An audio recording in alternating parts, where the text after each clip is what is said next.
Memasuki minggu ke-6 pemberlakuan pembatasan kegiatan masyarakat memperlihatkan hasil yang cukup baik dalam penambahan angka kasus COVID-19. Data Satgas tanggal 19 Februari 2021 menunjukkan penurunan kasus nasional terjadi sebesar 17,27% pada minggu ke-6 pemberlakuan PPKM. Hal ini berdampak pada penambahan zona hijau di beberapa daerah di Indonesia. Direktorat Jenderal Pembangunan Desa dan Perdesaan mendata terdapat penambahan zona hijau di beberapa daerah di Indonesia. Pertanggal 21 Februari lalu terdapat 7.578 titik yang menjadi zona hijau, atau bertambah sebanyak 1.286 titik semenjak 18 Februari 2021 lalu. Menurut Ketua Bidang Penanganan Kesehatan Satgas COVID-19, Brigjen TNI Purnawirawan Dr. Alexander Ginting, jika dilihat dalam skala mikro, PPKM sekarang ini memang terlihat longgar. Akan tetapi pengetatan atau penutupan terjadi pada tingkat RT dan melihat zonasi daerah tersebut. Dan dengan adanya posko-posko di tingkat RT hingga kelurahan juga membantu efektivitas 3T. Apa treatmentnya? Treatmentnya adalah melakukan zonasi isolasi.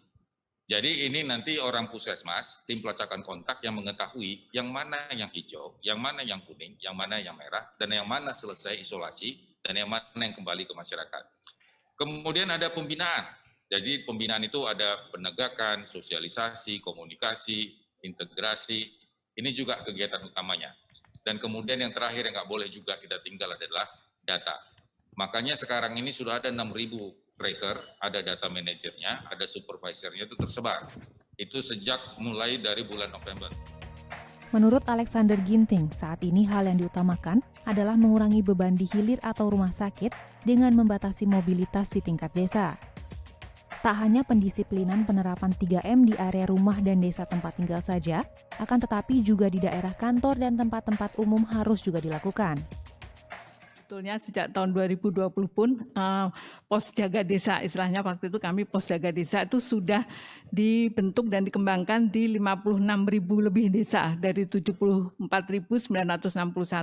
sudah ada di 56.000 lebih desa. Dan tentunya saat ini pemberlakuan dengan PPKM Mikro dan seterusnya nanti akan tetap dikembangkan. Kami tetap menghimbau dan sudah diberikan juga pendampingan oleh para pendamping kepada desa untuk terus memberlakukan PPKM ini mulai dari pembentukan posko jaga desa dan tidak hanya pembentukan sekaligus juga melakukan kegiatan-kegiatan yang terkait utamanya tadi dengan pencegahannya terus kita tingkatkan.